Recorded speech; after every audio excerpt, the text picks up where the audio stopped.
Today is August 1st, 2011, and we're at the home of Laura Anderson, interviewing her about her military service. Could you please give me your full name as is recorded on your birth certificate? Laura Lee Anderson. Okay. Do you have a nickname? No. All right. Where were you born and raised, ma'am? I was born in Weston and raised in Goodhope. Okay. All right. What led you to join the Air Force? I wanted to get out. I wanted to just leave and do something different and get away from West Virginia. Okay. Where did you attend your basic training at? In Texas. Okay. Is there any observations or any memories of a specific instance or something you'd like to describe about your basic training? I got really sick during basic training, and I guess a lot of people kind of fake illnesses just to get out of it because it's not easy. So I ended up having a kidney infection that spiked my fever up to 102, and I was laying on the dorm room floors just convulsing and shaking, and my drill instructor came over, stood over top of me and started yelling at me, telling me to get up, and I'm like, I can't get up. So he made me walk down the steps, and then they called the EMTs, and they came and rushed me to the hospital and gave me a whole bunch of fluids and antibiotics, and then sent me back to my dorm and made me make the bed that I laid in sick, and then back up to my room, and the next day I had to play catch up and basically do everything that I missed. Everything that I didn't do, I ended up doing it the second day. I see. Okay, so it was a little bit rough. Yes, absolutely. Okay. Was there a sense of relief at all once finishing basic? Oh, absolutely. Seeing my family, because my family and my husband, well, my fiance at the time, came down for my graduation, and we got to go into, we went to the Riverwalk, and one thing I told my family was, bring me shorts and a tank top. I don't care what it is, just shorts and a tank top. And we were specifically told, do not get out of uniform under no circumstances. And I got to the hotel room and immediately changed into those shorts and that tank top, and I felt like myself again. Were you allowed to wear, makeup or anything like that during basic? No, but there was really no time for makeup during basic. There wasn't even time to shave your legs, let alone worry about what's on your face. I see. Okay. What was your first duty after basic training? After basic, we went to tech school to learn our trade, and then I was in, I can't remember what it was called.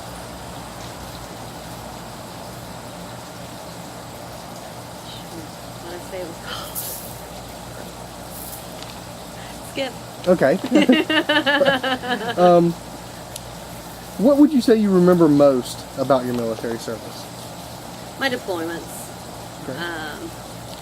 Went to Sigonella, Italy, and it was beautiful and something that I'd never expected to be able to do, or a place I'd never be able to see. And the same with being in Germany, and it was beautiful, and it was like a mini vacation. Granted, I was working, but when I wasn't working, I was traveling around and seeing places. Okay. You entered the military previous to 9/11, correct? Yes. And that would have been you entered 99? Yes. Okay. 99. All right. Was your deployments a direct result of 9/11? Yes. Okay. Yes. The reason why I went into a computer job basically was because I didn't want to be deployed or have the fear of going and having to hold a gun and shoot people. I didn't want to do that. I just wanted to see the world and see what they had to offer me. Okay. You chose the Air Force. Is there a reason you chose the Air Force? 6 weeks basic training. Uh-huh. that was the deciding factor. It was only 6 weeks. Mm-hmm. Okay. Is there anything about your deployments, any other instances that you'd like to describe? I mean, you said you were in Italy first? Yeah, I went to Italy first, and it was interesting. It was pretty intimidating. It was the first time I'd ever been out of the country, and then I was on foreign soil, and there were still protests going on, and sometimes it was kind of scary. We would have they'd do protests in front of the base, and we'd have to take alternate routes to work. And the first time I went on base, it was really strange to see the Italian police with Uzis at the gate, standing beside the Air Force military police. So it was eye-opening. Did you interact much with any foreign nationals in Italy? No, we basically, we would go out, in town and stuff, but we pretty much stuck together. Okay. The only time you'd go out on the town, it was recreation? Yes. Okay. Can you describe anything you'd like to describe about the recreational times? We let loose. I worked night shift, so on my nights off, I went out and went to the bars and experienced the nightlife. We did do, some daytime traveling, just out to different countrysides, and we'd just go into downtown. Shopping in Italy was fun. Was it pretty much, being in Italy, was it pretty much your, as a United States military personnel, were you allowed pretty much to go anywhere, or? There were certain times, like if they knew that there was a protest going on, that we were not allowed to go places. The first night that I got there, we got into town, and they had us in a hotel, and I was starving. So I grabbed one of the officers, and we went and got pizza, and once we got back to the hotel, we kind of got in trouble because there was something going on, and we weren't actually supposed to leave. We didn't see anything, but yeah, we weren't. There were key times when we knew not to go out. Okay. What was your second deployment? It was Germany. In Germany. In Frankfurt, Germany. Okay. Did you have any interaction with foreign nationals there? No. No, most of the time, I was an airman. The most people I would interact with were the pilots. I worked in command posts when I was in Germany and set up some of the deployments and travels and flights, and that was pretty much the only people that we really communicated with were the air crew. Okay. Was Germany similar to the same experiences as Italy? I mean, can you describe any differences? Germany was beautiful. Everywhere was beautiful. The countrysides, the cities. Italy was kind of dirty. We were on Sicily, and downtown Catania was the main city, and it was dirty. But Germany, everything about Germany was beautiful. The people were just wonderful. They were so polite and nice and wanted to talk to you and interact with you. The food was amazing. The beer was outstanding. Everything about Germany was just amazing. Was Italy, Germany both? I mean, was there any was local citizenry? Did they know much English? When we were in Italy, we decided we were going to go to Mount Etna. We were going to climb Mount Etna. And so we went out and got our car, and we climbed up Mount Etna, and on the way back, we realized we were running out of gas. And it was during their little break, their siesta during the middle of the day, so there was nobody in the little town. It was practically just a ghost town. We finally found a gas station, and we couldn't find anyone that spoke English, and we're trying to explain to these people, we're trying to find the naval, because it was a naval base. We were on a naval base. We're trying to find the naval base.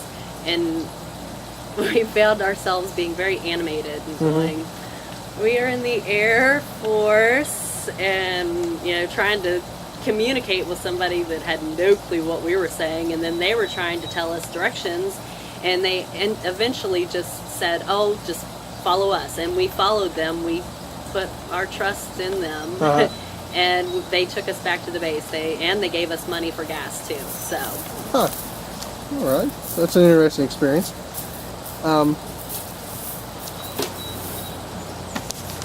Did you have any opinions or anything that you would like to stress about the actions that you were involved in? I was lucky. I really, and as an airman, like, my job was to do what they told me, and I was never put in any kind of compromising position, but I am the type of person that would question it, which got me in trouble a few times. But, I mean, I was pretty low on the totem pole, and I was in the office. I didn't really have to go out and do anything too frightening or out of my comfort zone. Okay. Were you aware on each deployment on how long you were going to be out of the States? They said approximately 30 days, and I was lucky because that was exactly what it was. But they're open-ended. If something would have happened, there would have been a possibility I wouldn't have been able to come home in that 30 days. Were both about 30 days? Yeah, both of them were. Okay. Do you have any opinions you would like to stress of your officers? All of my officers were, the officers that I worked with were pilots. And for majority, they were all pretty down-to-earth guys and pretty nice guys. You know, I still had to salute them while we were out, which was always so weird to me, especially when there was a 18-year-old butter bar who's got one little gold bar or silver bar on his shoulder, and having to salute him was always kind of strange, but I did. Okay. You said you worked the night shift most of the time. When I was on my deployments, yes. Yes. What did that entail? Is there any, just a short description of your duties then? When the flight crews would come in, we would just make sure they were set up with lodging and had everything that they needed. We were deployed on Thanksgiving in Germany. No, that was Italy. We were in Italy, and I was there for Thanksgiving, and we had this flight crew come in, and everything was closed. It was in the middle of the night, and it was Thanksgiving, and the pilot got really upset. He was like, well, where are my guys supposed to eat? What are we supposed to eat? And the pilot tried to tell me that I had to go on the flight line and get the MREs out of the plane and bring them back to him. I can't do that. You have to have a flight line pass. I don't have that. And, there's different regulations. I can't do that. He was not happy at all. Okay. All right.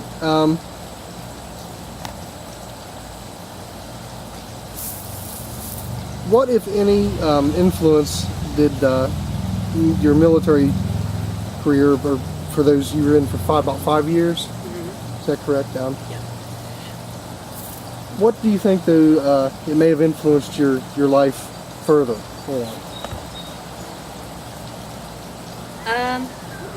Learn a lot about respect. You don't have to like the person, but you have to give them that respect. Even if you don't feel that they deserve it, you still have to give it to them. Okay. That was pretty much the main thing that I took from it, and that's what really amazed me when I got out, and then now I work at the VA hospital, and to see, and a lot of employees there are ex-military, and to see the disrespect that some people give, it blows my mind. Okay.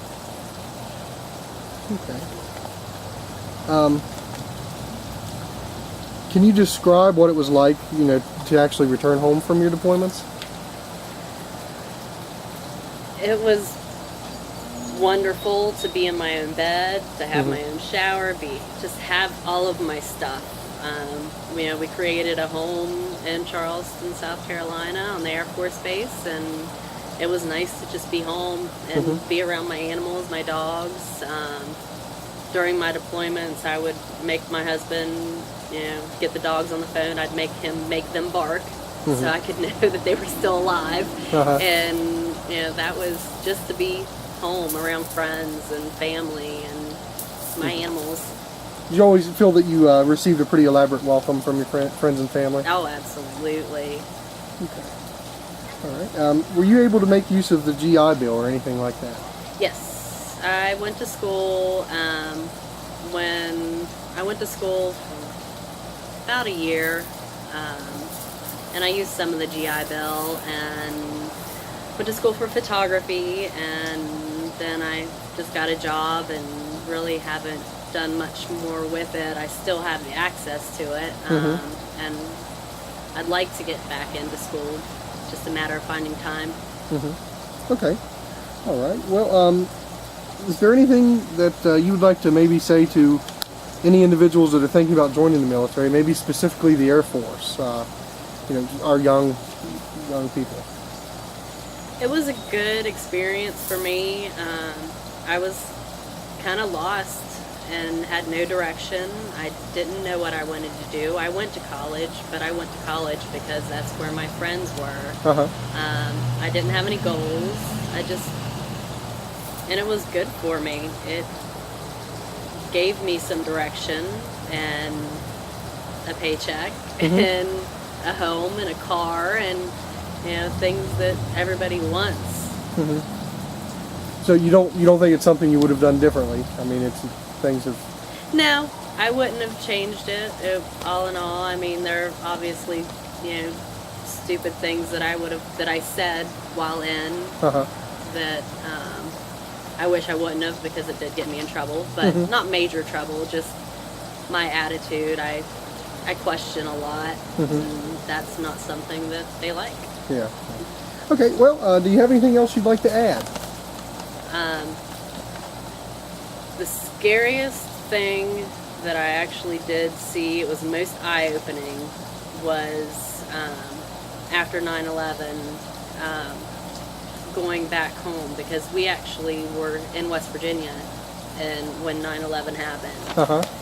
And when we got back to the base, usually to get onto base, you had a little sticker on your window, and the MPs would just flag you through. Every once in a while, they'd stop and ask for ID. But it was really scary. I mean, I got to the base, and there were Humvees and guys with guns on top of their trucks, and just everyone was in full gear with their hard hats and it was scary to see that. So you basically left there with everything being kind of, low key and... Hey, how you doing? Nice to see you again, too. Even if they did know you, they would search your vehicle, full-fledged. There were usually dogs at the gate on a daily basis, and watch the way that the security went. I mean, we would have friends come into town before 9/11, and we would call the gate and say, hey, this guy's coming in, okay, and they just flag him right through. They wouldn't search their vehicles, nothing, and basically every 4 or 5 vehicles after 9/11 got searched. Did this extra security, did it carry on up until the time you left, or did it subside some, or? No, it was pretty consistent. I mean, just pretty consistent, and people would complain about it, because they were late for something or on their way home and after working all day, and I felt safe. I didn't complain too much. Yes. Okay, all right. Well, I'd like to thank you for taking time out of your day to do this interview, and I'd also like to thank you for your service to the country. Thank you.